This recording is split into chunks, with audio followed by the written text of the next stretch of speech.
Após os sinais serem captados e trafegarem pela cabeação que os conduz ao local de controle, o primeiro equipamento encontrado é a mesa de som, e é nela que, após instalado e calibrado o sistema, acontece a grande maioria do trabalho do operador de som, salvo alguns eventuais ajustes em periféricos, como gravadores, módulos de efeitos, aparelhos de playback, etc. Uma visão geral. Em termos gerais, a mesa de som é responsável por, primeiro, elevar o nível do sinal que chega à mesa. Segundo, ajustar a equalização, graves, médios e agudos deste sinal. Terceiro, é acertar a intensidade sonora de cada voz ou instrumento, que será então enviado ao destino principal, como as caixas principais, por exemplo, e a outros destinos auxiliares, como o sistema de retorno e módulos de efeitos, além de possibilitar subagrupamentos de sinais por tipo, ou qualquer outra característica que o operador desejar para organizar e simplificar o seu trabalho.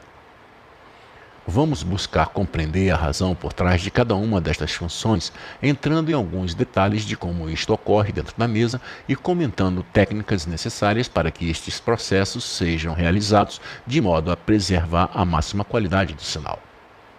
A superfície de controle.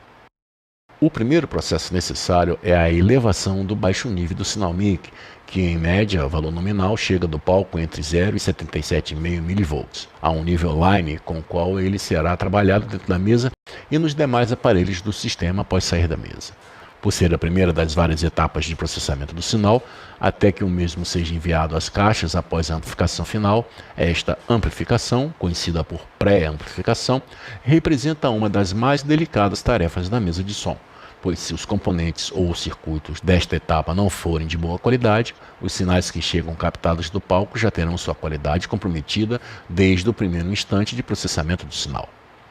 Feito este ajuste de nível, o sinal com seu nível mais robusto é agora encaminhado à seção de equalização para os ajustes de filtros que irão aumentar ou diminuir as características de timbre grave, médio e agudo do som de cada voz ou instrumento.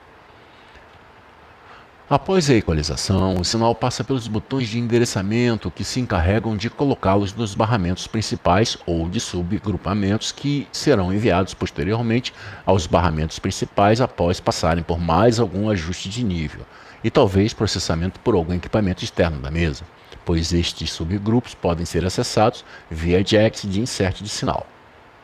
Além de endereçar os sinais para as saídas principais para amplificação ou gravação, é comum que o operador também esteja enviando alguns agrupamentos de sinais ou mix para um ou mais sistemas auxiliares, como, por exemplo, de palco, no hall de entrada. Estas saídas auxiliares também servem como uma forma de se selecionar quais vozes ou instrumentos serão enviados para um determinado módulo de efeito. Antes de comentar os controles que possibilitam que estas funções ocorram numa mesa de som, vamos compreender como os mesmos estão dispostos numa mesa para que seja mais fácil você encontrá-los. É claro que estaremos falando de modo genérico, porém, embora não exista um padrão rígido adotado por todos os fabricantes, a sequência lógica dos passos de operação tem, ao longo do tempo, feito com que a maioria dos fabricantes sigam uma disposição semelhante dos controles nas superfícies de controle de suas mesas de som.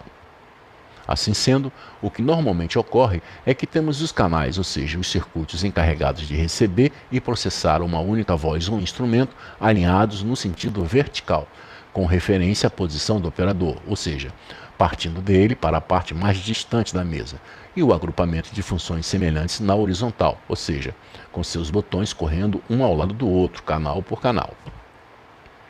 Estes controles trabalham com os sinais que foram agrupados e mixados na intensidade desejada pelo operador e dão um ajuste final de intensidade antes destes agrupamentos de sinais serem enviados aos seus destinos diversos. Por exemplo, os faders de subgrupos ou submasters dão ao operador a oportunidade de regular a intensidade de um grupo de sinais antes que sejam enviados aos faders master. Os faders master enviam os sinais por um caminho que os conduzirá às caixas principais.